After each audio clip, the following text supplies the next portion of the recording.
اگر آج برطانیہ میں مظاہرہ کرنے والے سارے کشمیری ہیں تو پھر یہ لوگ تب کہاں کھانا کھانے گئے تھے جب 5 اگست 2019 کو مودی نے آرٹیکل 370 اور 35 سے ختم کیا تھا؟ تب حب الوطنی نے کیا ستو پی رکھے تھے یا آج ان کے پیچھے کوئی اور کھڑا ہے؟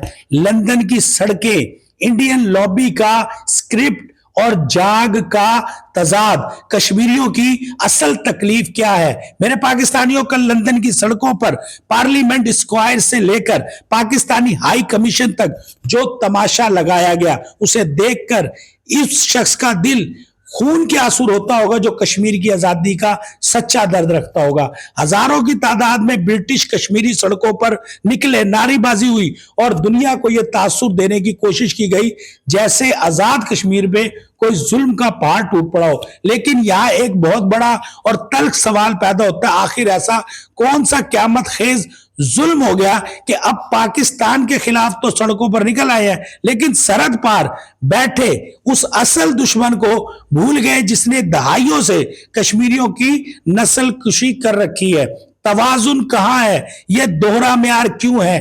آزاد کشمیر میں جوائنٹ عوامی ایکشن کمیٹی جاگ کی تحریک بجلی کے بلوں، آٹے کی سبسڈی اور معاشی مطالبات سے شروع ہوئی تھی۔ چلو مان لیا کہ معاشی مسائل ہے، حکومت کی کچھ پالیسیوں سے اختلاف بھی ہو سکتا ہے، لیکن کیا معاشی مطالبات کا حل لندن میں بیٹھ کر اپنے ہی ملک کے خلاف نعرے بازی کرنا ہے؟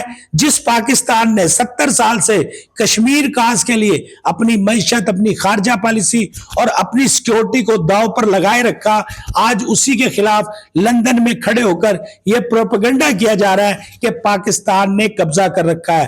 دوسری طرف مودی سرکار کو گلین چٹ دی جا رہی ہے کہ جی وہاں تو سب ٹھیک ہے۔ یہ منافقت نہیں تو اور کیا ہے میرے پاکستانیوں؟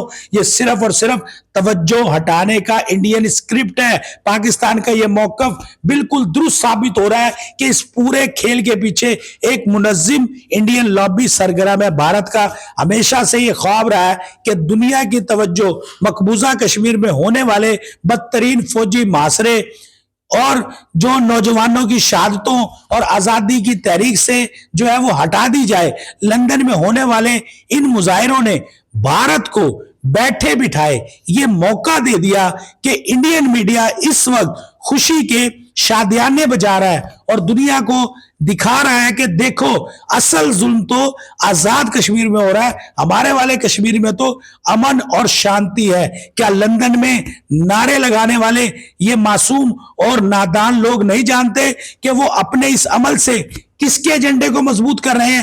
آپ اپنے حقوق کی آڑ میں دشمن کے ہاتھوں میں ہتھیار دے رہے ہیں، اپنے ہی معصوم لوگوں کو کیوں خراب کیا جا رہا ہے؟ سب سے بڑا ظلم یہ ہے کہ یہاں چند مفاد پرست عناصر اور سیاسی پولیٹیکل کے چکر میں پڑے لوگ اپنے ہی معصوم کشمیری بھائیوں کو گمراہ کر رہے ہیں۔ نوجوانوں کے ذہنوں میں پاکستان کے خلاف زہر گھولا جا رہا ہے۔ حکومت سے بات چیت کے راستے کھلے ہیں، معاشی پیکیجز پر بات ہو سکتی ہے، لیکن احتجاج کو ریاست کے خلاف جنگ بنا کر دینا کہاں کی عقل مندی ہے؟ قانون ہاتھ میں لینا، فورسز پر حملے کرنا اور پھر مظلومیت کارڈ کھیلنا، یہ وہ طریقہ کار ہے میرے پاکستانیوں جو تحریکوں کو ہمیشہ تباہ کر دیتا ہے۔ آخر تکلیف کیا ہے؟ اصل تکلیف معاشی مسائل کی نہیں بلکہ اصل تکلیف اس سیاسی خلا کی ہے جسے بیرونی قوتیں اپنے مقاصد کے لیے استعمال کر رہی ہیں۔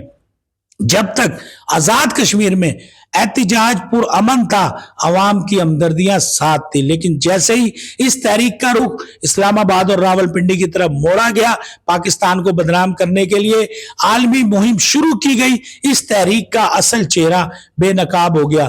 آخری بات کرنا چاہوں گا میرے پاکستانیوں کہ لندن کی سڑکوں پر پاکستان کے خلاف نعرے لگانے والوں سے بس ایک ہی سوال ہے، اگر خدا نخواستہ پاکستان کا ہاتھ آزاد کشمیر سے ہٹ جائے تو کیا آپ کے یہ معصوم لوگ مودی کی فاسٹ حکومت کے سامنے 2 دن میں ٹک پائے گی؟ اس سوال کا جواب دیں.